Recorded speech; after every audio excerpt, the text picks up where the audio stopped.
पिछले हफ्ते हमने कंस्ट्रक्शन वर्कर्स और फैक्ट्री ये दो सेक्टर्स खोले थे। पिछले एक हफ्ते से कंस्ट्रक्शन एक्टिविटीज़ और फैक्ट्री दोनों खुले हुए हैं, लेकिन कोरोना की स्थिति अभी कंट्रोल में है। पिछले 24 घंटे में लगभग 400 के करीब केस आए हैं। 500 से भी कम हो गए अब केसेस। 400 के करीब केसेस आए हैं और 0.5% के करीब पॉजिटिविटी बची है, संक्रमण दर बची है। तो स्थिति काफ़ी कंट्रोल में है और भगवान करे ऐसे ही कंट्रोल में रहे। तो ये वाला जो लॉकडाउन पिछले हफ्ते ऐलान किया था वो सोमवार को सुबह 5 बजे तक है। उसके आगे भी लॉकडाउन जारी रहेगा, लेकिन काफ़ी सारी और एक्टिविटीज़ में रियायत दी जा रही है, उनको खोला जा रहा है। एक तो जितने बाज़ार हैं, मॉल्स हैं, उनको खोला जा रहा है ऑड इवन के बेसिस पे कि आधी दुकानें एक दिन खुलेंगी, आधी दुकानें दूसरे दिन खुलेंगी, आधी दुकानें एक दिन, आधी दुकानें दूसरे दिन। 10 बजे से सुबह 10 बजे से शाम को 8 बजे तक दुकान नंबर के हिसाब से, ऑड इवन के हिसाब से दुकानें खोली जाएंगी। दूसरा, जितने दिल्ली में सरकारी दफ्तर हैं उन सरकारी दफ्तरों में ग्रुप ए ऑफिसर्स जो हैं वो 100% काम करेंगे और ग्रुप बाकी उसके नीचे वाले जो हैं वो 50% काम करेंगे। लेकिन जो एसेंशियल सर्विसेज में काम करने वाले कर्मचारी हैं वो 100% काम करेंगे और हर एचओडी डिसाइड करेगा कि किसको एसेंशियल सर्विस कहना है और किसको 50% करना है और किसको 100% करना है। जितने प्राइवेट ऑफिसेज हैं उन सभी प्राइवेट ऑफिसेज में 50% मैन पावर के साथ वो खोले जा सकते हैं और लेकिन कोशिश करेंगे कि ज़्यादा से ज़्यादा लोग वर्क फ्रॉम होम करें और अपने प्राइवेट ऑफिसेज कोशिश करें अपने टाइम को स्टैगर करने की कि ताकि सब लोग एक साथ सड़क पे ना आए। दूसरी चीज़, जो स्टैंड अलोन शॉप्स हैं और जो एसेंशियल सर्विसेज प्रोवाइड करने वाली शॉप्स हैं वो ऑड इवन के बेसिस पे नहीं, वो रोज खुलेंगी। दिल्ली मेट्रो 50% कैपेसिटी के ऊपर चालू की जा रही है और ई कॉमर्स के जरिए जो सामान बेचने की प्रक्रिया है वो चालू रहेगी। तो मोटे मोटे तौर पे ये चीज़ों की रियायत दी जा रही है और मैं उम्मीद करता हूँ इसके बाद देखेंगे कि आने वाले हफ्ते के अंदर भी कोरोना की स्थिति अगर काबू में रही तो और कई सारी एक्टिविटीज़ को फिर उसके अगले हफ्ते खोलेंगे। थर्ड वेव कहा जा रहा है, एक्सपर्ट्स कह रहे हैं कि थर्ड वेव आएगी, कब आएगी, कितनी भयावह होगी, इसके बारे में किसी को कोई जानकारी नहीं है। लेकिन एक जिम्मेदार सरकार होने के बाद नाते हमारी जिम्मेदारी बनती है कि उसकी पूरी तरह से हम तैयारी करें ताकि अगर थर्ड वेव आती है, अगर बहुत भयानक होती है, तो सरकार उस वक्त जनता के लिए तैयार हो। इसकी तैयारियां पूरे जोर शोर से दिल्ली सरकार के अंदर चल रही हैं और कल लगभग 6 घंटे तक मैंने 2 अलग अलग मीटिंग ली,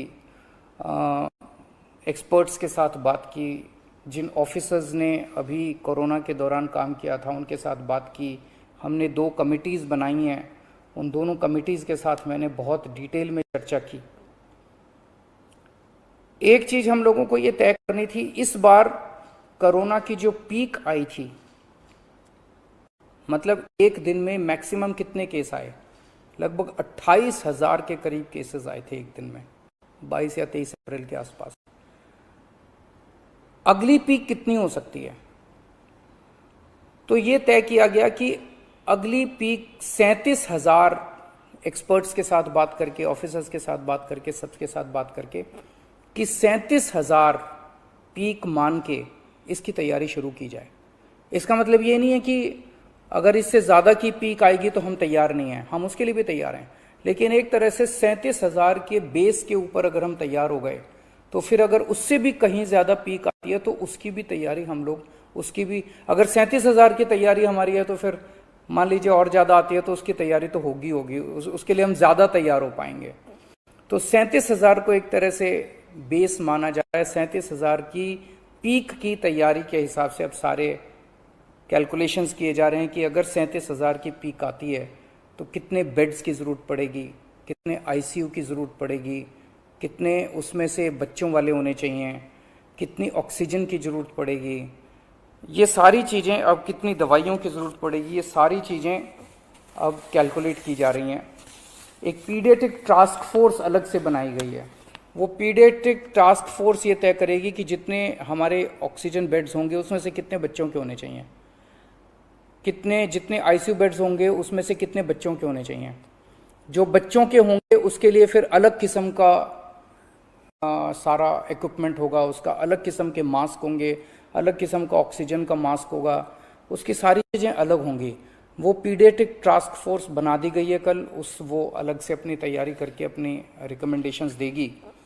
इस बार ऑक्सीजन की बड़ी कमी हुई थी और ऑक्सीजन की कमी की वजह से हम लोगों ने देखा कि कई बार ऐसे हुआ था जब ऑक्सीजन बेड्स नहीं मिले थे, ऑक्सीजन के लिए काफ़ी संघर्ष करना पड़ा था।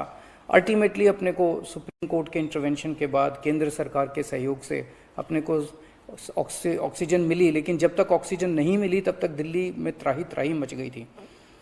अगली वेव अगर आती है तो हम नहीं चाहते कि इस तरह की दिल्ली के अंदर त्राही त्राही मचे। तो ये तय किया गया, इसकी तैयारी शुरू कर दी गई। 420 टन ऑक्सीजन की स्टोरेज कैपेसिटी तैयार की जा रही है। इंद्रप्रस्थ गैस लिमिटेड से बात की गई है और उन्हें 150 टन ऑक्सीजन प्रोडक्शन का प्लांट, 420 टन ऑक्सीजन तो स्टोरेज कैपेसिटी क्रिएट की जा रही है और 150 टन ऑक्सीजन प्रोडक्शन करने के लिए उनको प्लांट लगाने के लिए कहा गया है। उन्होंने कहा 18 महीने लगेंगे, लेकिन जो भी है शुरुआत कहीं ना कहीं तो अपने को करनी पड़ेगी। इसके अलावा इस बार सबसे बड़ी दिक्कत आई थी टैंकरों की। ऑक्सीजन के टैंकर नहीं थे दिल्ली में, दिल्ली इंडस्ट्रियल स्टेट नहीं है, इसीलिए अपने पास ऑक्सीजन टैंकर है ही नहीं दिल्ली में।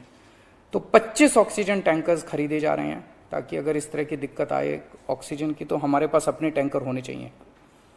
64 छोटे छोटे ऑक्सीजन के प्लांट्स लगाए जा रहे हैं, वो ऑलरेडी लग रहे हैं और हमें उम्मीद है कि अगले कुछ हफ्तों के अंदर, 1-2 महीने के अंदर ये 64 ऑक्सीजन प्लांट्स लग के तैयार हो जाएंगे। अब ये जो हमने डिसाइड किया कि 37,000 केसेस की पीक के हिसाब से हम काम करेंगे, तो उसके हिसाब से तय किया जाएगा कि कितने ऑक्सीजन बेड्स की ज़रूरत होगी, कितने आईसीयू बेड्स की ज़रूरत होगी। उसके हिसाब से फिर तय किया जाएगा कि कितने ऑक्सीजन सिलेंडर्स की ज़रूरत होगी। जैसे अभी थोड़े दिन पहले हमने 6,000 सिलेंडर चाइना से इंपोर्ट किए थे, तो और कितने ऑक्सीजन सिलेंडर्स की ज़रूरत होगी और कितने ऑक्सीजन कॉन्सेंट्रेटर्स की ज़रूरत होगी। अगले आने वाले 1-2 महीने के अंदर ढेर सारे ऑक्सीजन कॉन्सेंट्रेटर्स दिल्ली सरकार खरीदने जा रही है।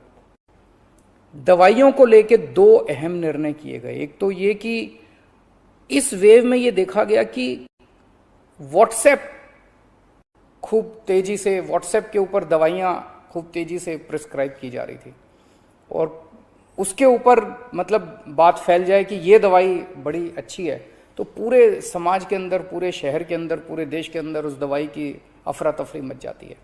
तो एक डॉक्टर्स की और एक्सपर्ट्स की टीम बनाई जाएगी। अगर किसी दवाई की डिमांड होती है तो वो डॉक्टर्स एग्जामिन करके बताएं कि इस दवाई से कोरोना में फायदा होगा कि नहीं होगा। अगर डॉक्टर कहते हैं होगा तो सरकार उस दवाई को मुहैया कराने की कोशिश करेगी, और डॉक्टर अगर कहते हैं कि ये दवाई बिल्कुल बेकार है, इससे कोरोना में कोई फायदा नहीं होगा और लोग इसके पीछे भागना बंद करें, तो जनता को उसके बारे में जागरूक किया जाएगा कि इस दवाई के पीछे भागना बंद कीजिए। एक ये। दूसरा, जो जो इम्पॉर्टेंट दवाइयाँ हैं उनकी लिस्टें बना ली गई हैं, उसका कितना बफर, कितना स्टॉक चाहिए होगा उतना बफर स्टॉक क्रिएट किया जाएगा। एक्सपायरी डेट्स किस दवाई की कितनी है, एक्सपायरी डेट्स को ध्यान में रखते हुए उन सभी दवाइयों का बफर स्टॉक क्रिएट किया जा रहा है, ताकि अगर जरूर, और प्राइवेट अस्पतालों के भी आदेश दिए जा रहे हैं कि वो भी अपने बफर स्टॉक्स इस तरह से तैयार रखें ताकि अगर महामारी आती है तो हम उसके लिए तैयार रहें। इसके अलावा 2 जीनोम सीक्वेंसिंग लैब्स बनाई जा रही हैं LNJP हॉस्पिटल में और ILBS में, ताकि हमें भी पता रहे कि दिल्ली के अंदर जो भी वेरिएंट आ रहा है वो वेरिएंट कौन सा वेरिएंट है, पुराने वाला है या कोई नया वेरिएंट आ गया है, और हमें इस बारे में क्या एहतियात बरतने की ज़रूरत है। हम एक्सपर्ट से पूछ सकते हैं। तो ये बहुत सारी चीज़ें कल चर्चा हुई, ये कुछ चीज़ें मैंने आपको बताई हैं और आपको यही आश्वासन देना चाहता हूँ कि आपकी सरकार पूरी तरह से 24 घंटे लगी हुई है इसमें।